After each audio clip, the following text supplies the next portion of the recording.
আজি ঘোষিত উচ্চতৰ মাধ্যমিকৰ চূড়ান্ত পৰীক্ষাত এবাৰ গোৱালপাৰা জিলাৰ জলেশ্বৰত উজলি উঠিছে এগৰাকী দিন হাজিৰা কৰা এগৰাকী ব্যক্তিৰ জীয়ৰী আৰু জলেশ্বৰ উচ্চতৰ মাধ্যমিক বিদ্যালয়ৰ যিখন পৰীক্ষা কেন্দ্ৰ আছে এইচএছৰ যিখন পৰীক্ষা কেন্দ্ৰ আছে এই পৰীক্ষা কেন্দ্ৰৰ ভিতৰত আটাইতকৈ সৰ্বোচ্চ নম্বৰ আৰু সৰ্বোচ্চ পাৰ্চেন্টেজ লাভ কৰি জলেশ্বৰ তথা কাঠাৰীয়া ৰায় বৃহত্তৰ অঞ্চললৈ গৌৰৱ কৰি আনিছে।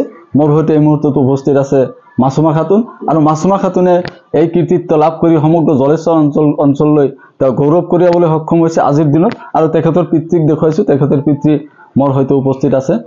তেওঁ অকল দিন মজুৰি কৰি দিন হাজিৰা কৰি এই পৰিয়ালটো পোহপাল দিয়ে। তেখেতৰ ঘৰৰ সমগ্ৰ দৃশ্যটো আমি দেখুৱাম এবাৰ দেখুৱাইছো। এয়া হৈছে ঘৰৰ দৃশ্য।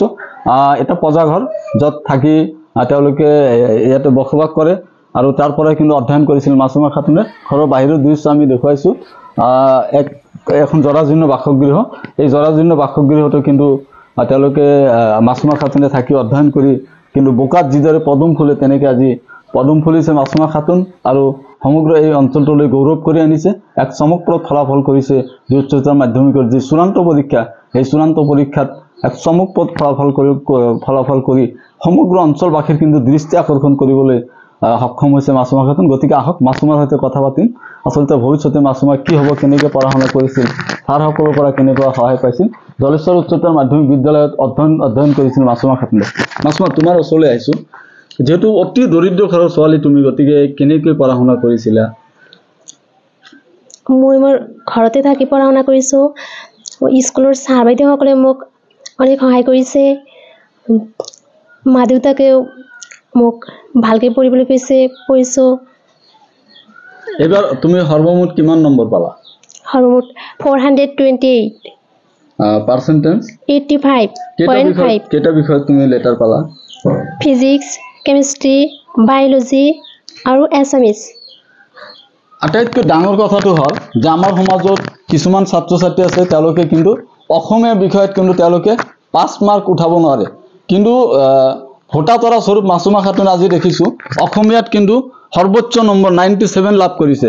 গতিকে আমি সকলোৱে অনুৰোধ জনাম আপোনালোকে মাছুমালৈ শুভেচ্ছা বাণী প্ৰেৰণ কৰক আৰু ভিডিঅ'টো আমাৰ শ্বেয়াৰ কৰক যাতে আগলৈ মাছুমা খাতুনৰ দৰে সকলোৱে জিলিকি উঠিব পাৰে। গতিকে মাছুমা খাতুনে এইবেলি চূড়ান্ত পৰীক্ষাত 428 নম্বৰ পাবলৈ সক্ষম হৈছে। 4টা বিষয়ত লেটাৰ লাভ কৰিছে। 85% নম্বৰ লাভ কৰি মাছুমা খাতুনে জলেশ্বৰলৈ গৌৰৱ কৰি আনিছে।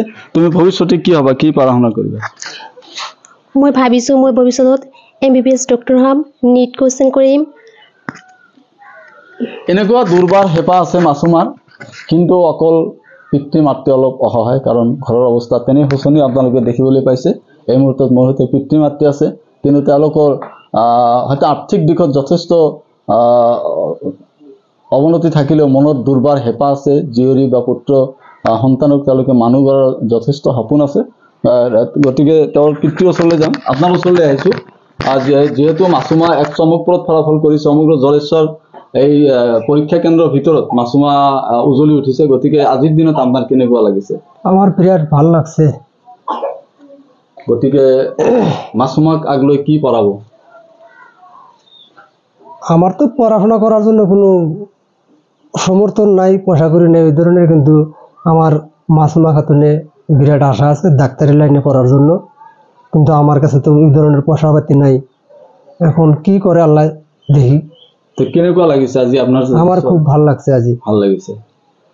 নিশ্চয়কৈ ধন্যবাদ জনাইছোঁ। এখেত হৈছে মহৰুদ্দিন আৰু তেখেতে আপোনালোকে চাওক, আমি বিভিন্নজনে কওঁ যে দিন হাজিৰা কৰি আচলতে আমি সন্তানক ভালকৈ পঢ়া শুনা কৰিব নোৱাৰোঁ, কিন্তু উদাহৰণস্বৰূপ আজি মহৰুদ্দিন আৰু তেখেতৰ স্ত্ৰী তেওঁলোকৰ দুয়োৰে সন্তান আজি যি উচ্চতৰ মাধ্যমিকৰ যি চূড়ান্ত পৰীক্ষাত এক সফলজনক ফলাফল কৰিছে। আপোনালোকক দেখুৱাইছোঁ। আমি মেট্ৰিকৰ সময়তো এই মাছুমা খাতুনক পোহৰলৈ আনিছিলোঁ।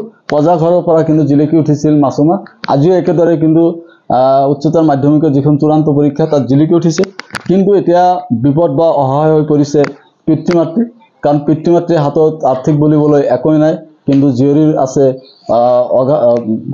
দুৰ্বাৰ সপোন আছে ভৱিষ্যতে ডক্টৰ বা চিকিৎসক হোৱাৰ সপোন, কিন্তু পিতৃ মাতৃ এক প্ৰকাৰ অসহায় হৈ এতিয়া ৰাইজৰ পৰা বা কোনো সদস্য ব্যক্তিয়ে যদি তেনেকুৱা দায়িত্ব বা চৰকাৰী ফালৰ পৰা যদি তেনেকুৱা কোনো সুবিধা পায়, তে এইগৰাকী জীয়ৰীক তেওঁলোকে ভৱিষ্যতে মানুহ কৰিবলৈ সকাহ পাব।